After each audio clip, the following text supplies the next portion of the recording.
You see, this is a Diana invading a Karthus level 1 on Raptors, and then she's dying. Yes, she killed the Karthus, but if you had mastered Diana, would you suggest that she invade a level 1 Raptor jungler? And if you were a Karthus player, would you even think that you could Raptors start? That, my friends, is the absolute and utter beauty of mastering your champion, and the utter dismay of absolutely having no idea what you're doing. So whether you want to play an off-meta jungler, you're playing a meta jungler chosen from the best junglers tier list, you know what you want to play, but how do you even begin to master something so complex? But ultimately, I can tell you that those who have mastered a champion have never started by just jumping into ranked and doing whatever the hell a monkey does. They go immediately into practice tool, they go immediately to the league wiki, they read about the abilities, the scalings, they understand where that power lies. What are the cooldowns? What are the ratios? What are the hidden things that nobody else knows that I can already bring on as soon as I start playing? And here's the thing, right? You guys all know me, Zyra jungle, Ornn jungle, Kai'Sa jungle. Yeah, I have my Volibears and Warwicks and Kindreds and Evelyns, but when I'm actually starting to play these champions, you think I just went into ranked with Ornn jungle? No, the first thing I did is read the abilities on the wiki and go into practice tool.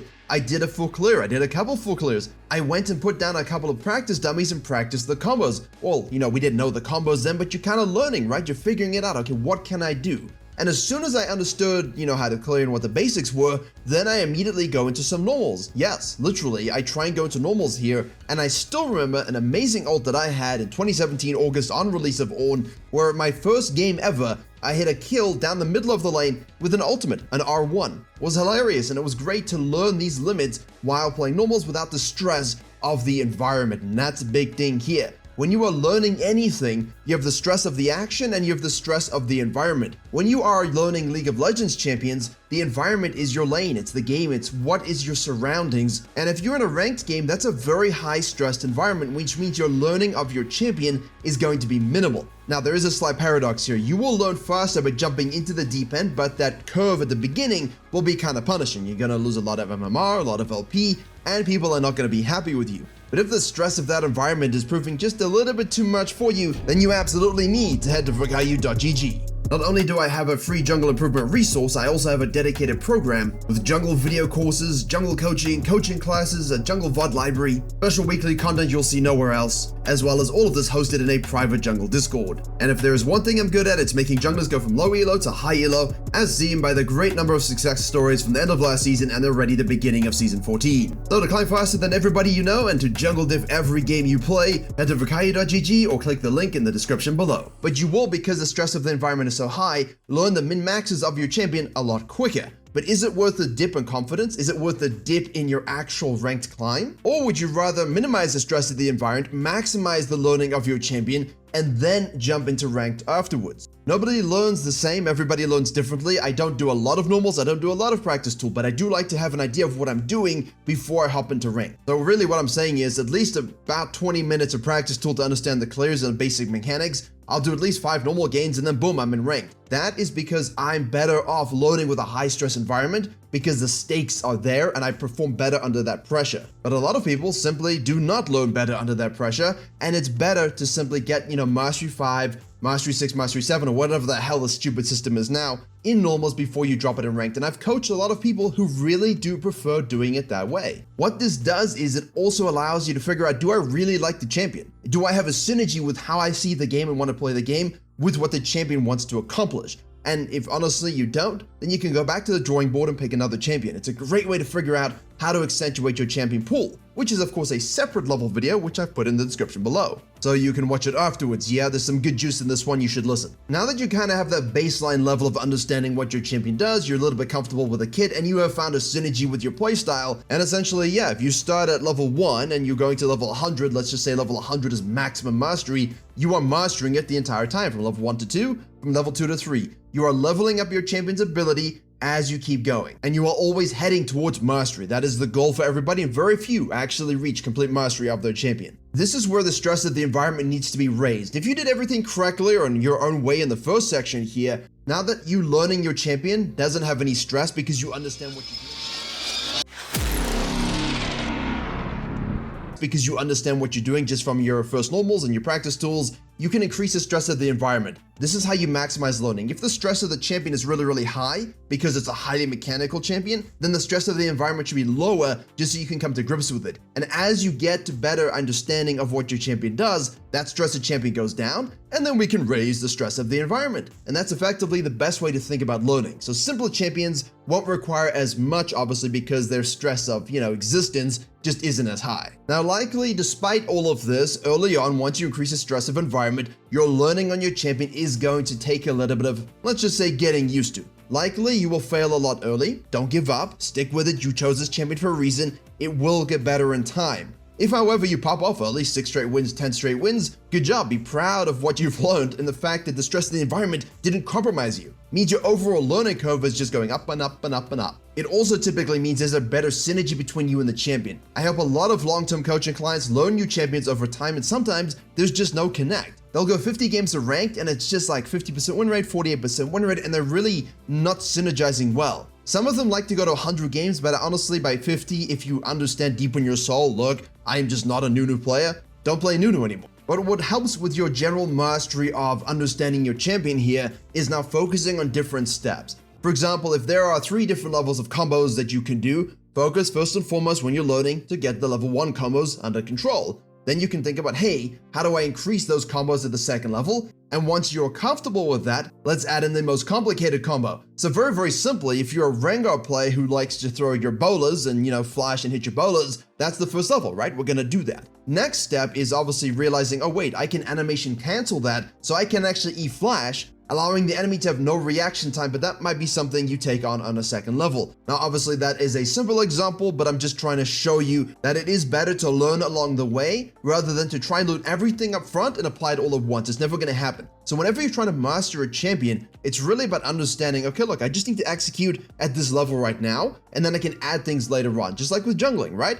We're not gonna go ahead and full clear and gank path and counter jungle and invade and steal objectives and carry every lane. You're not going to do all those things every game. So what's the first thing we do? All right, let's learn to full clear and gank easily. No counter jungling, no invading just yet. Let's just maximize our pathing, nice and baseline. And then you look at a challenger jungler who includes all of these things all at once, and it just looks magical. Understand that that's the goal, but don't be too greedy to get there too soon. You will get there when you're ready. Now, as long as you understand that, let's say every week that goes by, every 10, 20 games that goes by, you're adding some new combo, you're adding some new mechanic, you're reading the wiki on your champion, you're practicing new things, you're watching high-elo best challenger players, and you're always assimilating new information about your champion, whether it's builds or anything like that. That's when you begin to notice the little differences. You will not notice them immediately. That's why it's always funny when people say, hey, I've got 100 games of this champion, I'm mastering it. And I've had discussions with high-elo players where after 200, 300, 400 games, they're like, oh wait, I didn't realize that's how it worked. Cool. Mastery is an eternal journey, only primed for those that are humble. The ego has no place here. Because once you play hundreds of games as it accumulates over time,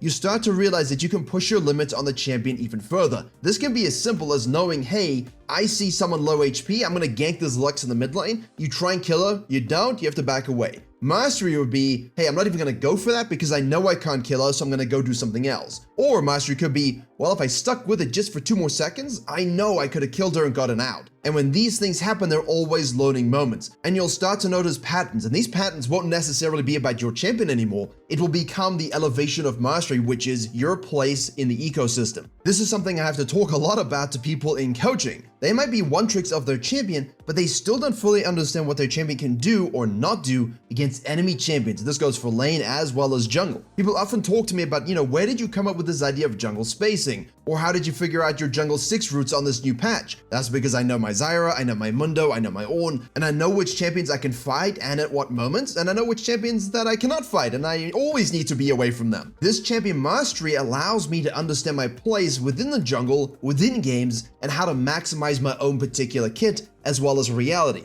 And when you begin to truly master your champion, not only is your existence perfect, but you also know your existence on the food chain. This is why you'll see a 1 million point Vayne in gold who thinks she's absolutely elite on this champion, but in reality, she's just really great at understanding her mechanics, but she doesn't know how to apply it to the ecosystem and thus loses games through macro, bad trades, and she might know the limitations of what damage she can do, but somehow she hasn't yet learned what can be done to her in terms of damage, healing, CC, and so on. And honestly, a little anecdote anecdotal story, that was always one of the best things when it came to me mastering Mundo a couple of years ago in a high elo run, was because I would just push under turrets into team comps so deep, I'd get down to literally 50 HP or less and walk away and live. I knew what my ult could do, I knew what my itemization did, I knew what my W could do, I understood fully how to move in and out of fights using all of the kit and the runes and itemization. And for me, that was still one of the greatest feelings. Once I got to that point, I said, man, this is so much better than when I started playing the champion. Likewise with Zyra, I know I can invade a Talia on her first red when she makes a mistake. I don't shy away from these plays because I know my place in the ecosystem. And all of this does require you to have feedback to analyze your next steps. After playing a champion for so long, you also might want to play something else, either completely different or very, very similar.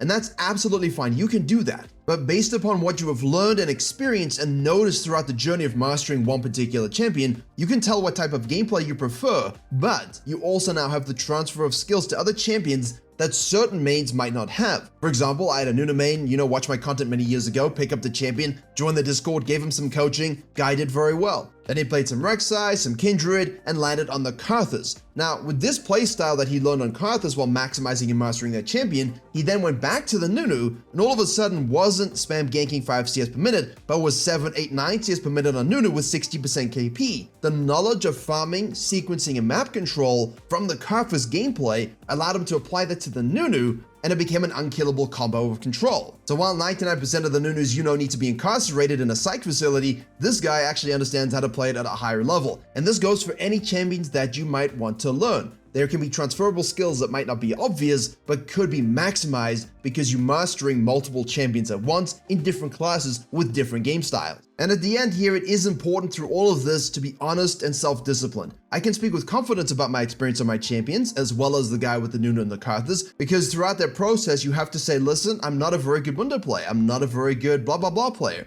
and I need to maximize this kit in a better way. I'm not performing as well as I could, as I can see those champions being played in higher elo gameplays, and I'm just a fraction of what they're able to accomplish. And that's where you also want to have a little bit of that VOD review. We didn't talk about it in this video, but go and scout their champions when you're struggling, when you feel like you're plateauing. What are they doing that you are not? It's a simple question. You ask yourself this, you watch a VOD review. If they push under a turret deeper than you can, if they do more damage than you do, what are the reasons for this, and how can you then apply it? If you go and watch one of these players and you go, wow, I didn't know I could do that, holy Odin, that's cool, great. Immediately go and practice it and apply it. That's again another step in the direction of mastery. But ultimately, let's be honest here, and again, a bit more self-discipline just to reiterate that point. It is okay to swap champions when you feel like it. But if you get to the point when you're swapping champions left and right every hour, day, week, microsecond, then you should consider why that is the case and evaluate if you even want to master that particular champion, or if you just want to have fun on multiple champions, which again is absolutely okay, but that split focus, that shiny object syndrome, no one in life was successfully doing 14 different things at once and mastering any of them. They focused on the one thing and then the next. So if you want to get better at the game as well and understand not only your place on this champion, but your place in that role that you're playing, it's better to act disciplined, stop switching the champions, set yourself a metric. All right, 100 games of this champion, let's see where I'm at, and then I'm going to try something else. But I will come back afterwards to see if I can transfer some skills and really push for peak level mastery. This is why you want to choose a champion based upon if you enjoy playing them or not, because ultimately, no matter the meta, if you are smart about mastery, you will understand when to shift how you play based upon the environment you're in, whether it's, of course, ranked versus normals, or a meta versus a different kind of meta, farming versus ganking. And if you want to play something that's simply strong and meta and always good, like the Viegos of the world, whether they are strong, weak, mediocre, it doesn't matter. Ultimately, you just have to love playing their kit, and if you like to factor in their lore and their champion design, then do that as well, which is of course what I do. However, if you want to meta swap champions, it does require you to be at a certain level in the game to have a lot more transferable skills. You have to be intelligent about how you swap and choose these champions. It's not really recommended for someone that is newer to the game, already on a journey of mastering a particular champion. However, if you have been playing the game so long and have a catalog of fully transferable skills, you've played hundreds of games on 5, 7, 8 different champions, you might actually be able to swap over and learn a lot of different champions quickly. But ultimately, remember, even if that is your journey, even if that is your dream, to truly master a champion requires dedication of focus, the discipline to practice your champion, the understanding that mastery of a champion is an eternal quest, and that you begin to notice the little differences on this champion throughout that journey and always look to add new things all the time. That will result in the most rewarding gameplay experience in League of Legends regardless of rank, but I can guarantee you do this enough, you will easily get to Master Tier 1 day and beyond. And of course, if now you've mastered your champions and you want to master jungle, then you need to click this video on your screen to take it to the next level.